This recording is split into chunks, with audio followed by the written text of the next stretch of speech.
Hello, my friends. John LaRuffa here with another straight up solo. And in this episode, we're going to take a look at Stroganov from a solo perspective. We're going to show you how this game plays, what it's like to see the solo interact with the player, and then at the end of the day, I will tell you what I think of the game solo-wise and help you make up your mind if it's one for your collection or not. All right, let's get started. Okay, folks, and as usual, please like and subscribe to my YouTube channel so I can keep building up my fan base. So what do you see here? You got a lot going on in this board. And I will say right away, this is a very thematic feeling game. It feels to me like the designer decided, I want to make a game around this theme, not I've made a game, now I'm going to apply the theme to it. Each of these, everything you do in this game is kind of a specific and unique sort of thing. It's really not worker placement. It's more like action selection. You use your person over here, your Cossack, to establish where you are. You're going to put out these outposts to give you additional presence in certain regions. But basically the game, the whole theme around the game is you are kind of, I would say, dominating these lands, all right? You are hunting the lands, you are going to villages or the yurt to trade with people. You're eventually going to try to buy the land by trading with different specific furs, all in the idea that you are, basically kind of conquering this area, so to speak, for Ivan the Terrible back a couple hundred years ago for Russia. You're also going to be earning some song points, which give you some different things over there, depending on what they are. It's just basically a way to go up on a track and turn that into some kind of reward. There's a market in this game, which you'll be able to use. There's a bag, which you will draw. And by the way, I have the deluxe version of this game, but there's a bag, which you'll draw furs out. And then you have, in this case, you have the player board over here, and you've got Ivan over here, the AI player. Okay? Other things I didn't talk about, there are the wishes of the Czar. So these are like gold cards that you can complete. You complete those, you get an immediate reward, followed by something, at the end of each round or during a round or at the end of the game, etc. And that's pretty much it. So let me go ahead and I'm going to get deeper into the game first. And then after that, I'll play a round or two and you'll see how the game works. But the game is basically built into 4 years, okay? And each year has a spring, summer, fall, and winter. And spring, summer, and fall are where you take all your actions, and winter is kind of like the reset phase. You do that 4 times, then the game's over. Whoever's got the most points at that point wins. All right, so the AI also is controlled completely by this deck of cards here. This deck of cards, you will take 5 of these out before you start the game. And so it does, and you can customize which 5 based on some things at the back of the rule book if you want the AI to focus its strategy on one thing versus another, which I think is kind of cool. They did a good job in doing that. It's a pretty easy thing to do if you think about it from a customization standpoint, so I'm glad they did that. Okay, I'm going to go ahead and dig deeper, and then I'll come back and we'll see how it plays. Okay, so here we go. We have just completed the first year, and excuse me, I will go ahead and play through the whole next year. It goes pretty quick. So this is what determines turn order. Whoever is first, whoever's furthest deep in this expedition across Siberia goes first. So that means Ivan is going first here. And we flip this card over, and what this does is you follow steps 1, 2, 3. 1 shows you how far you're going to move. So this has 3 arrows. So we're going to move 3 spaces, 1, 2, 3, which means he's going to be interacting with this space right here. Then it tells me if there is some animals here, hunt. And in this case, hunt the first most expensive animal. So that's this 8. So he's going to take that 8. The 8 actually comes with 2 song points. It's a wild. We'll get to that in a second. If he couldn't have hunted there, if it was blank, he would have gotten a coin. Then it says, if this tile's empty, buy it. If not, go to the town. So we're going to go to the town.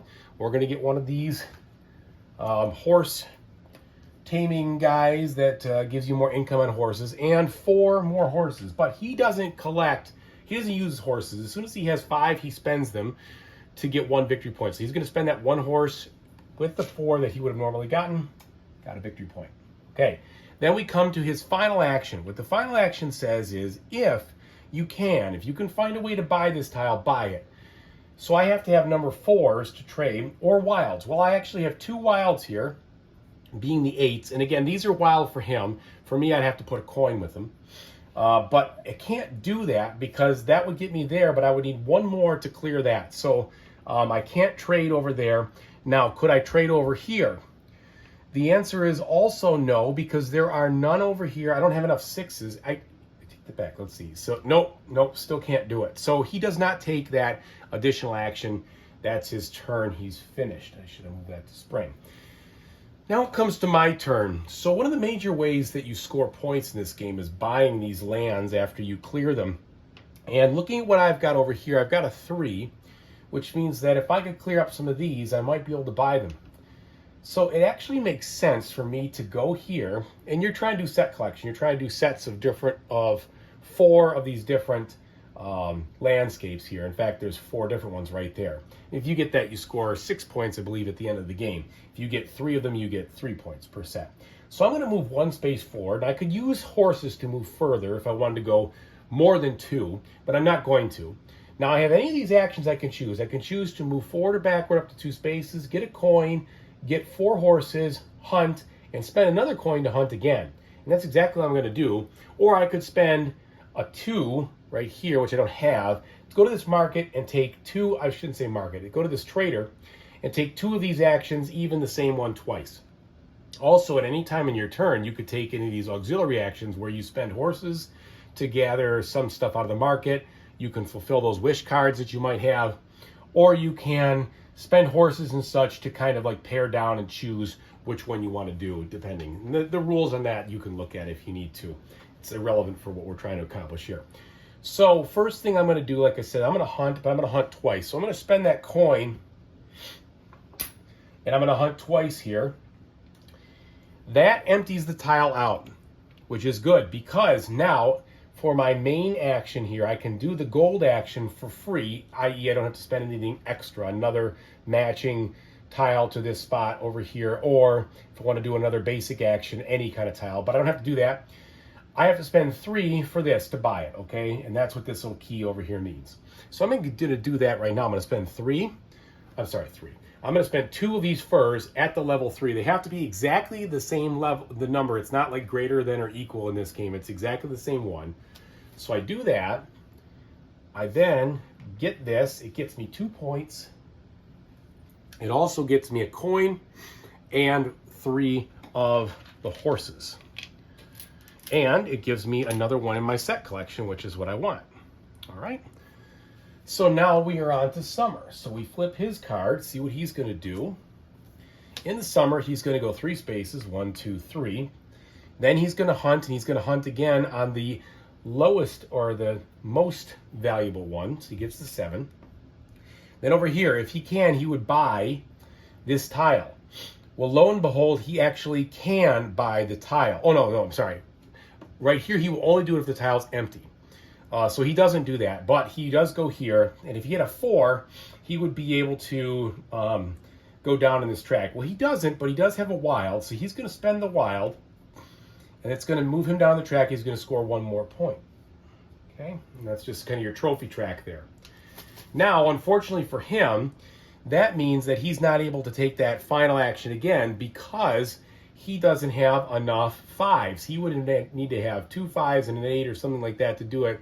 He doesn't have it, so he doesn't take that action. If I looked over here, same problem. He's only got a 6 and a wild, so he's not able to do anything like that. So his turn is over. He doesn't accomplish that. So for me then, I really like the idea, if I can, to get some more 6s, because I have a wish card that would be nice. Now with these cards, you have to have all of these, but you only have to spend 1 in most cases to accomplish them. So I need a bunch more 6s. Well, those are deep. I could also spend some effort getting stuff out of here. And actually what I think I'm going to do is I am going to spend the 5, because I have so many horses. So I'm going to spend 5 right now to pull is 6 right from the market. Okay, we draw a new one. And again, that's an auxiliary action. I can do it anyway. Oh, and lo and behold, look at that. Another one. Well, this is interesting. So I could use all my horses to do that. And I think I will, because that makes it a lot easier. Getting this 6 card was kind of a long shot, but now, because of the market luck here, I've got 4 out of the 5 that I need. All right, so let's take my turn proper now. Let's go ahead and move. And it would be nice if at all possible, but I can't. So,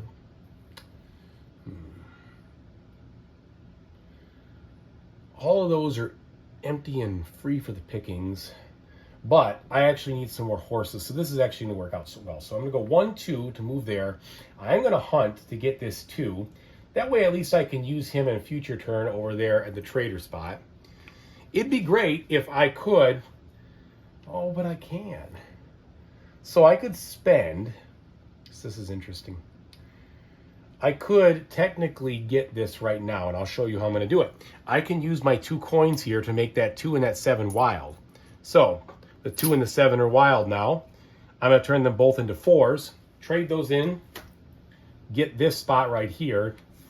Score 2 points. And go ahead and get 5 horses. Now, the good news about that, the reason I want to do it, is because I got my full set there. So that's 3 points to the end of the game.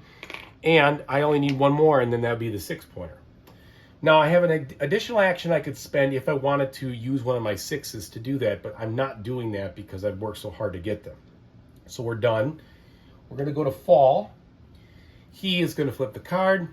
It tells him to move 2, 1, 2. He's going to hunt the top 2 this time, so he gets a bunch of these guys. See how quick this goes? It's really nice once you understand the game. It really flows. And I know it's a lot of times you say, oh, yeah, of course, when you understand it'll go fast. But in this game, it did take a full couple of rounds for me to understand exactly what I was doing, because the actions are just, I don't know, they're just unique. They're very unique to this game, right? So once I grasped that, then it was much easier to understand. And these cards are very descriptive. There's not a lot of if, then, or if you could do this, that, then this, that, or the other thing. It's just do this, do this, do this. So it's nice and simple. So now he's standing on this tile. He can't get it because it's not empty, but he is going to take this action at the town. So he's going to get himself another outpost. And he's going to get himself another one of those horse trainer guys that increases your horse income. And then, if he can, he's going to spend the exact type, which is the 6, which he has, to place the outpost. But he already has an outpost there, so there's no point in him doing it, so he's going to pass because... Actually, no, I take that back. I know you can't place an outpost in the same region. Never mind, so he can't do that. That's against the rules. So that's his turn. So it comes back to me now. Excuse me. Still recovering from COVID a little bit. Sorry about that. Okay, so for me, now what would be awesome is if I could get all the way up to here. 1, 2, 3, 4, 5. But to do that, I'd have to spend 6 horses, of which I only have 5. So that's impossible. So that's not going to happen. Instead, maybe...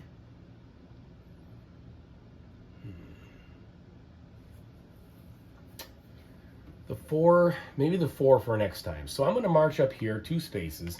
Okay, I'm going to hunt the 4. Now I can't buy this like we just said.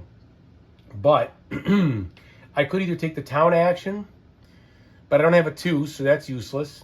Or I could do this, which I will do. Or I could get another one of these wish cards, but I don't have any 5s, and that's a big stack. So instead I'm going to get the yurt tile here, which gives me 1 song point, another one of these horse income guys, and a coin. And the coins in this game are tight, so it's really nice to have them because they provide you a tremendous amount of flexibility. Now, if I wanted to, I could spend the 4 to take a unrelated another action there. Or if I had a 5, or if I want to do the coin, which I don't want to do, I could do the action in that space, one of these gold ring actions. But I'm not going to do that. I think I'm just going to leave it. So, now we go into the winter. In the winter, we first get income. We get 2 horses plus 1 for each of these blue tiles we have here. So that means this guy's going to get 5. He's going to immediately spend them for his point.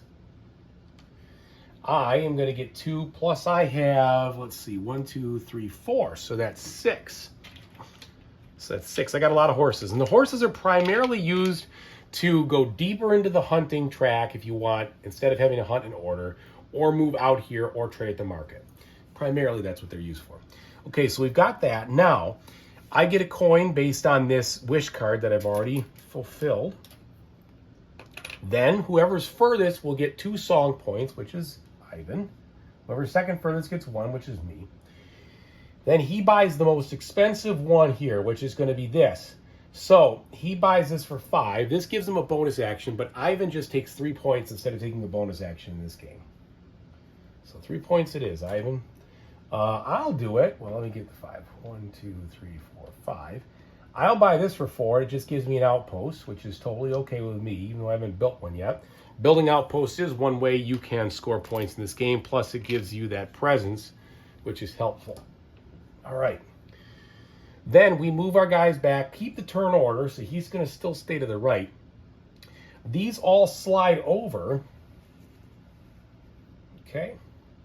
And then we're going to refill these. When we refill these, we have to draw animals from the bank and fill up any of these little spots over here. In this case, they're both pretty sparse regions. So this one has 2. We put them out in order, so lowest to highest. In that case, they're both tied.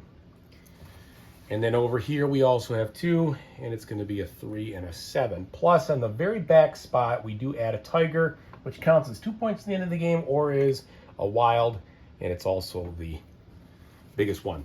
Then finally, we would then reset everything. But because we're going to the 3rd year, we're going to take all these away, and we're going to swap them out with the B versions of everything, kind of transitioning us into the second half of the game.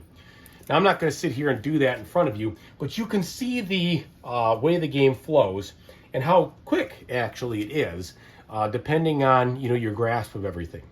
So let me go ahead and take us back up top, and then I'll tell you what I think of this game. Okay, folks, there you have it. That was Stroganov, and you could see how easy it was to control that solo opponent. Just flip the card, follow exactly what it says. No real decision making on your part for the opponent, which is great. You could focus on your strategy and your strategy alone. The AI out of the base box with no difficulty enhancements was pretty competitive. I scored a 39, he scored a 37. So I actually beat him by a couple points, but I've played this game before, multiplayer, so it was my first game, period here. This is a unique game. It's one of those games where you haven't really played anything like it because it was designed to fit the theme, not the other way around. So it's action selection. You get 1 basic action, 1 advanced or basic action, and maybe, if you can pay for it, another advanced or basic action. And so that's just different than a lot of the other things. So it does not have a really gamey feel to it, which I kind of like. I also like that you have to trade the exact number of fur. So if it needs a 4, it's got to be 4. It can't be anything else. Or you can make it, a wild with a coin. But I like how that does that, because instead of having to have just, the higher numbers are obviously better, that really doesn't necessarily apply here. The higher numbers are better if you're deeper into the board where you need to spend the higher numbers to afford those bonus actions. But otherwise, you need to match that thing with what you're doing, which I think is cool. I like the fact that it's exact. I like the fact that there's a bunch of different things that you've seen before, where you have seen some set collection, you have seen some cards, some goals, some things like that. So it does make it somewhat familiar, but all those things don't seem to be gamey.